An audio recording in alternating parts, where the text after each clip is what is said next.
Hello everyone, welcome to Zephaniah 3:17. Today I want to take our scripture reading from 2 Timothy chapter 1 verse 7.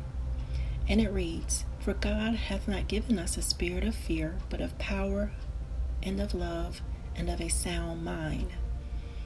Here the author, the Apostle Paul, writes to Timothy.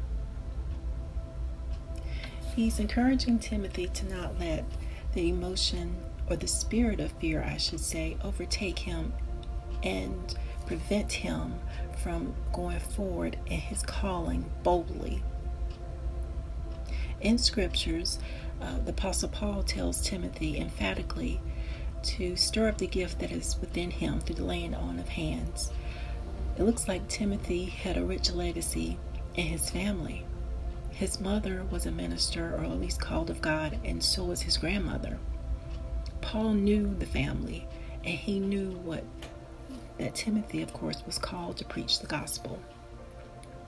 Like Timothy, many times we who are called of God or who have received an assignment, we want to go and complete that assignment and be obedient to God, but sometimes the spirit of fear wants to linger around and prevent us. Scripture tells us to cast out fear, because fear hath torment, and that's over in 1 John. Many times fear comes against us, whether that's fear of man, fear of failure, fear of not being gifted enough, not being smart enough. But all of those things are simply smoke screens that the enemy uses against us to prevent us from going forward. One commentator, Matthew Henry, gives us a good insight on this particular scripture. He writes, "It was through base fear that the evil servant buried his talent and did not trade with it." Now this is in reference to Matthew chapter 25, verse 25. And he's going into detail, or referencing, I should say, the story of the servants who were given various talents. And the servant that was given only one talent, he let fear prevent him from using his talent or to invest it to make more money or get a return on his master's money. Now God hath therefore armed us against the spirit of fear, by often bidding us to fear not. Fear not the face of man. Fear not the dangers you may meet within the way of your duty. God hath delivered us from the spirit of fear, and hath given us the spirit of power, of love, and a sound mind. The spirit of power, or of courage and resolution to encounter difficulties and dangers. The spirit of love to God, which will carry us through the opposition that we may meet. As Jacob made nothing of the hard service he was to endure for Rachel.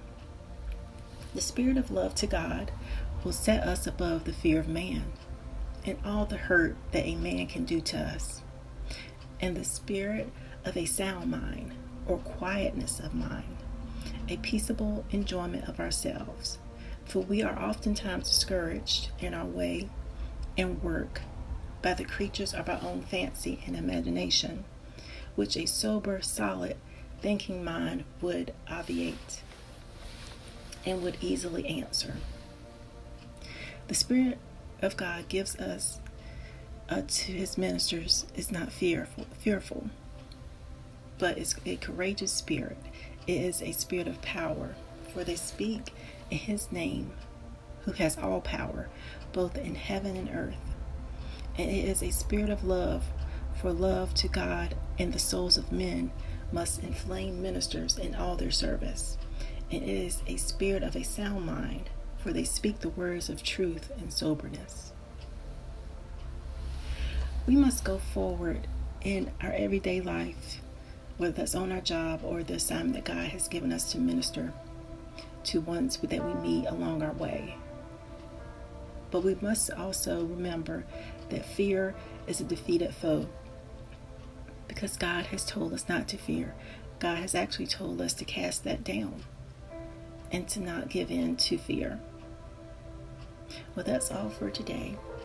Until next time, the Lord bless you and keep you. The Lord make his face to shine upon you, be gracious to you. The Lord lift up his countenance upon you and give you peace.